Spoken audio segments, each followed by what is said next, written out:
Heroes and heroines of all ages. When the world tells you to get a life, you're always welcome at the One Up Block. My name is Dan the Man, your host, and welcome back to Persona 1. When we last left off, some fucked up shit happened at the police station. Some sadness was brought upon us by Mark. But now we are making our way to the factory, the abandoned factory, because we got a card from Maki's mother, and we can now go attack the Sebek building, which we need to go through the back entrance, which is in the factory area. But before we do that, I do have to make a side stop so we can talk about the Velvet Room, the blue room that we've previously mentioned, which is right here. I guess there's really nothing else to do but to go explain it. My name is Igor. I am delighted to make your acquaintance. This place exists between dream and reality, mind and matter. It's been quite some time since we last had a guest. This is a room that only those bound by a contract may enter. From this day forth, you will be our guest in this Velvet Room. Your destiny will require you to hone your skills, and for that, you will inevitably require our help. The Velvet Room is also known as the Room of Personas. A persona is a side of you that shows itself when you face the world. Think of it as a facade of protection. You wear it to face hardships in life. Perhaps that may have been rather difficult to understand. To battle opponents that cannot be dealt with by human strength alone, we in this room will lend you inhuman power, the power of demons. Now then, allow me to explain my role here. I will assist you in giving birth to new personas. The demons contained within the spell card you hold will be fused as one, thereby creating a new persona. Should you find yourself with these cards, please do bring them here. What is it you desire? Okie doke, so with Igor out of the way, welcome to the Velvet Room. The Velvet Room is a reference to the Red Room from Twin Peaks, in case that wasn't dreadfully obvious. You may notice the characters in the back, the pianist and the singer. They are playing and performing the song that you can hear in the background, which I believe is called the Aria of the Soul, which is a lovely, lovely piece. Hopefully, I can get the audio, the music up to where you can hear it in the background with me talking, but it's kind of a soft song, so maybe I can crank it up a little bit if possible, but if not, I'm sorry. Go look up the soundtrack. This soundtrack is mwah, in case you haven't figured that out. But for now, we are going to be talking about creating personas. Go to create persona. What would you like to do? So you have a couple of options here. You can either manually fuse or guided fuse. I usually only go with guided fusions because I can't really bother with manual fusions, but of course I'm going to go in here and explain things for you. So if you go into the manual fuse, you'll notice a couple of things. If I can say this, if you want the added effect of increasing like stats of your persona or inheriting skills of a persona, I would recommend using the manual fusion because as you can see there's a bunch of gobbledygook on the right side of the screen, which I'm going to get to, don't worry about it. If we open the key here, you can see the explanation. 0, the circle, is a normal fusion combination. This means that there's nothing particularly special about it, it's just a normal fusion. You'll get exactly what you pay for. X is a prohibited fusion combination, which means the demons cannot be combined at all. The arrows will tell you if a fusion may inherit a skill. So, say the demon you're fusing has one of these arrows. If the arrow is pointing up, it's a dominance of the first demon. If the arrow is pointing down, it's a negative fusion for the second persona, or the second demon, sorry. And if the arrow is pointing to the right, it's just, it's a good inheritance of the second one. So, up is good for the first demon, right is good for the second demon, down is bad for the second demon. It's really confusing. It sounds more confusing than it actually is, but if you think about it for a second, it'll make sense. That tells you what the arrow directions do. Both cards are the same order. Orders are compatible and orders are incompatible. It doesn't tell you exactly what it does. I just explained what it did. And the colors, white is normal. Nothing's like fancy is gonna happen with it. It's just gonna be a plain fusion. You're going to get what you paid for, like I said before. Red means that the fusion is bad. You can do it, but it'll probably, as it says down there, will result in a accident. And accidents aren't inherently bad. You may want an accident to happen, because it can result in some pretty interesting things, but, I mean, it's chance. You don't know if it's going to happen or not. And then a blue means that it's going to be a good inheritance. It's definitely something you want. So, if we go back here, you can see the array of gobbledygook, and it starts to make a little bit of sense. So as you can see here, Ketchy is going to... Alright, number one, we need to talk about what it's saying. It's like, it says Ketchy, and then it has a bunch of shit, and it's like, what the fuck, what does that mean? Well, if you see on the side, each of our demon cards has a number, so if you take that number and put it on the chart to the right, you'll see that Ketchy cannot fuse with 1. That's because Ketchy is the first demon. But if you fuse it with the Poltergeist, it's going to result in a red circle, which means it's going to be it's compatible, it's a basic fusion, but it could result in a failure, or it could result in something bad, or an accident. Again, accidents are not always bad. In fact, the only way to get a Persona of the Fusion Arcana, which fans of Persona 3 and 4 may remember is what the main character is, and Fools aren't special in P3 and 4. Like, Fool Arcanas can be just fused or found anywhere in the game. But in this game, Fools are special. They actually are some of the better Personas in the game. I will be trying to get them once we can, but there's only like 3 of them, and they're incredibly high leveled, so we won't even see them till the end of the game, if that. But the Fool Arcana is very special in this game. That's about all that amounts to. But this is Demon Fusion, and I'm going to fuse a demon just to show you what it looks like. But I've already got some set away somewhere, so don't worry about it. Here's the list of guided personas. This is my preferred way of doing it, because here you can see what the demon is. If you press X, you can see what you can use to fuse those demons. So you can actually use this to benefit you when you're manually fusing things too. Son of a bitch. I should have started my timer, sorry. I'm getting lost, but you can see what you need to fuse it, which can then be transferred over to manual. You can also press square to find out what the persona will learn. So, Gozu Tenno is actually an incredibly good persona to start off with. Highly recommend it. In fact, I may have already fused it. Wink, wink, nudge, nudge. But, it has Megiddo and Megidola, which is nuclear damage. Not many things are, defensive against it. And holy hell does it do a lot of damage. It's one of the better skills to have, and it's why I practically use this persona the entire game. But yes, so on the side you can see it says affinity. The affinity is dependent on which character you're fusing. As you see up there, this is Dan, so Dan is good and best with most of these, and he's worst with this. This is based on your arcana, which Dan is an emperor, I think. Dan, each character, as I said before, have I mentioned this? Certain characters cannot have certain types of personas.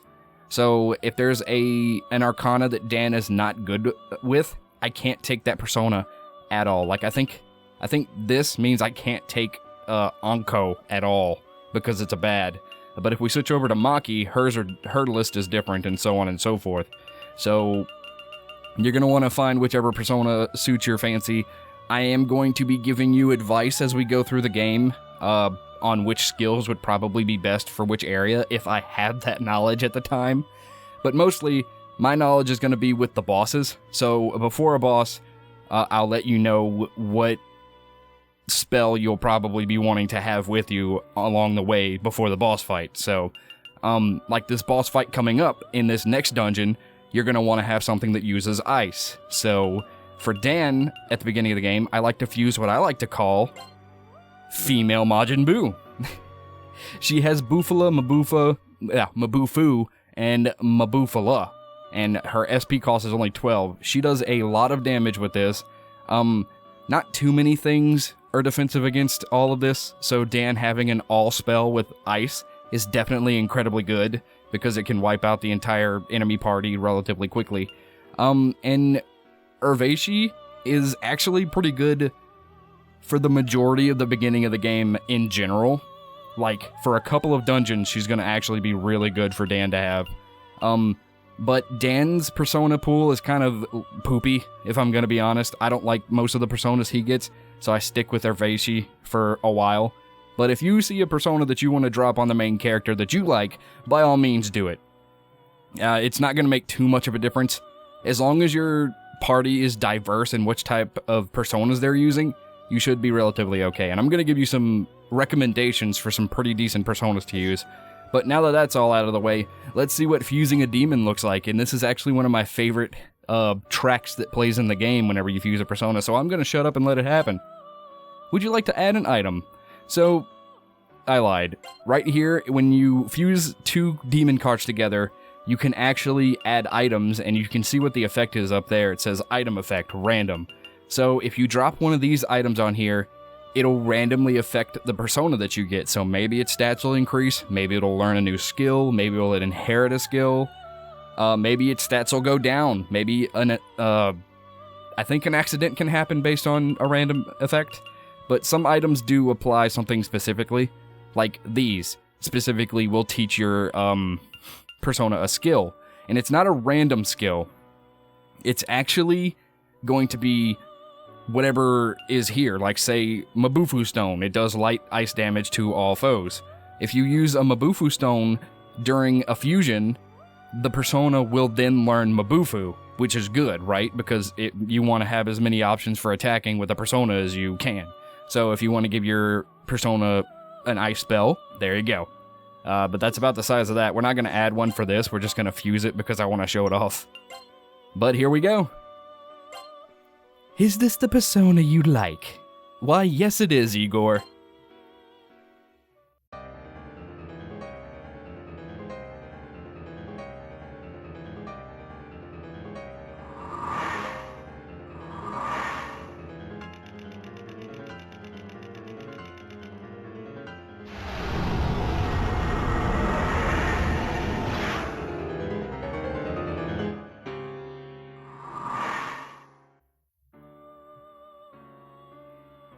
Okay, so that is Demon Fusion. So that's all we need to really show off here. We can actually just progress with the game now, so I'm just gonna leave. Well then, farewell. Okie doke, so, with a little bit of movie magic, did I leave? Did the Let's Play ever stop? Well, of course it did, because I did do some stuff off-screen a long time ago, and I did fuse me some personas. So if we look here, we have Erveishi at rank 6, which, can I look at her real quick? I can. She now has Mabufu and Sexy Dance and blah blah blah, you already know the deal with that. But we also have Gozu Tenno, which, as we previously established, has Megiddo and such. And we also have Feilig and Quetzalcoatl, which Feilig is a really good persona and can probably last you through the entire game because it has Meteorama, which is an all-heal spell, and then it has some buffing spells and debuffing spells, so that makes it really decent. I think I'm actually going to switch this to... Actually, I need to go... Let's go in here and show the taking on personas, because I didn't show that off before we left, because I was trying to do some movie magic there. I'm sorry I deceived you. But go to take on...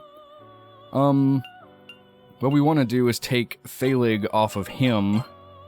He can keep those. Do we need him to? I think I want to give Feilig to her. And Quetzalcoatl. I guess he can keep Quetzalcoatl. For now.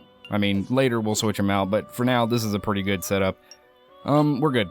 Thank you, Igor, you beautiful doll, you. So, he has that. Let's give her Feilig. He's gonna keep that, and he's gonna keep Quetzalcoatl, so we're good. This is how I want things to be. We're all healed up, so yeah. Now all we have to do is progress plot. Isn't that great? We're moving forward in the world, guys. We're actually making progress. I'm sorry if that explanation of demon summoning was long-winded and it wasn't necessary, but, you know, we have to explain things sometimes. I'm gonna make sure that they all do an attack that I want them to do, so... Mabufu... No, don't guard. Mabufu... Tarunda, because using spells in general will level up your persona, as we've previously established. Have him doing Megiddo, and have him doing... he can do Mabufu, I guess, but do I want him to? Not really. Let's do the Crimson Subjugation. That way we can have a diverse array of attacks going on right now. But now we are heading down towards the abandoned factory, which is right here. Oh, poopy. Not another battle, guys. Come on. Really? Just let me pass. Skadoosh. Also, Dan and the gang are a couple of levels higher than they were. Because again, I used movie magic to switch saves. So this is the delivery entrance.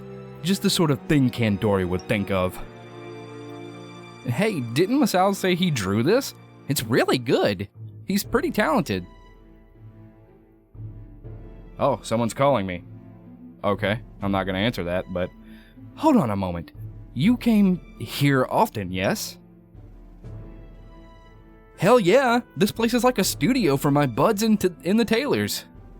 So you use this place as a hideout and never noticed Sebek's involvement? Shut up. It's like you know, how stuff under your head is hard to notice. That's under your nose, you dunce. Come on, that's enough. Let's find the entrance. There's something over there. Hey, come out and show yourself.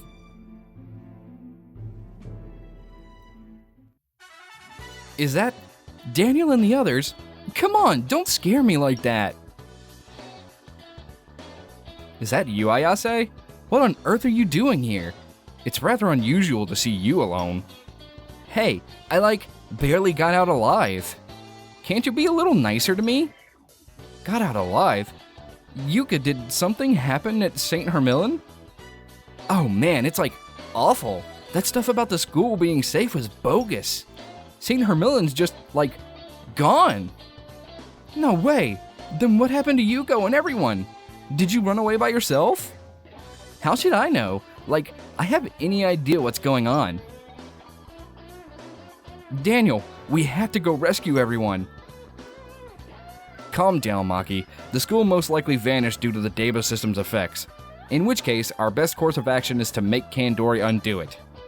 I'm coming with you. If I stay here alone, I'll be totally hosed. Ayase, huh? What's the word? Are we gonna bring her along? Well, here's another chance for you to bring another party member with you.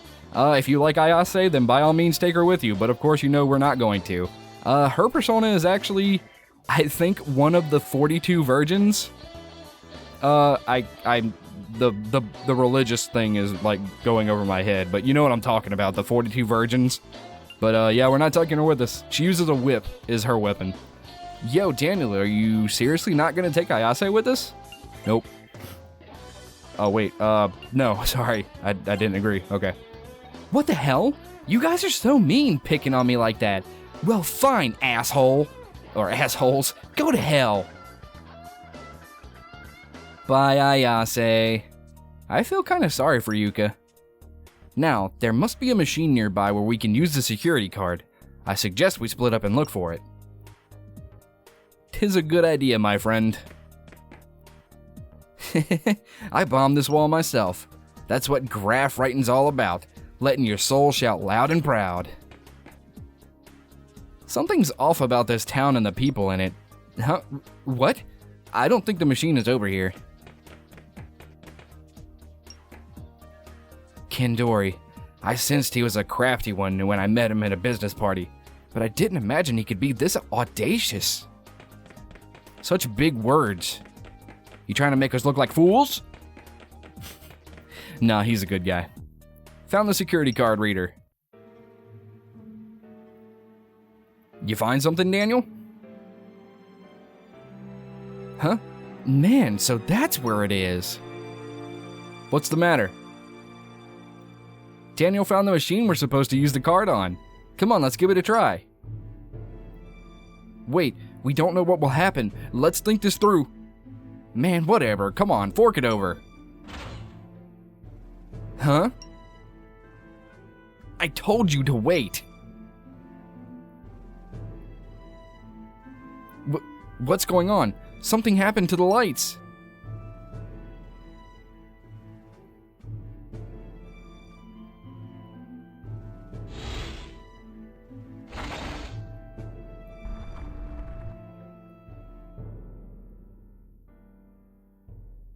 Huh. So this is what it's like inside. Isn't this exciting? Masao, are you trying to kill me? Sorry, man. Guess you won't go down that easy. Masao, Daniel, hurry on down here.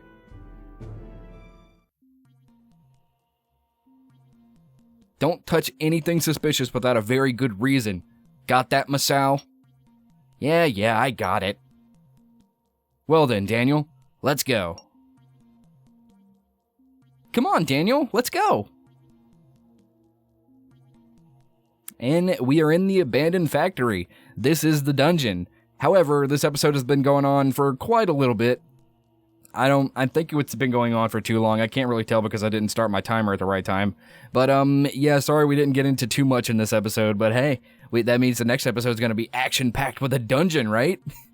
So that's all the time we have for this one. A hero's work is never done. Join me again next time as we continue to tackle Persona 1. Later days, everybody.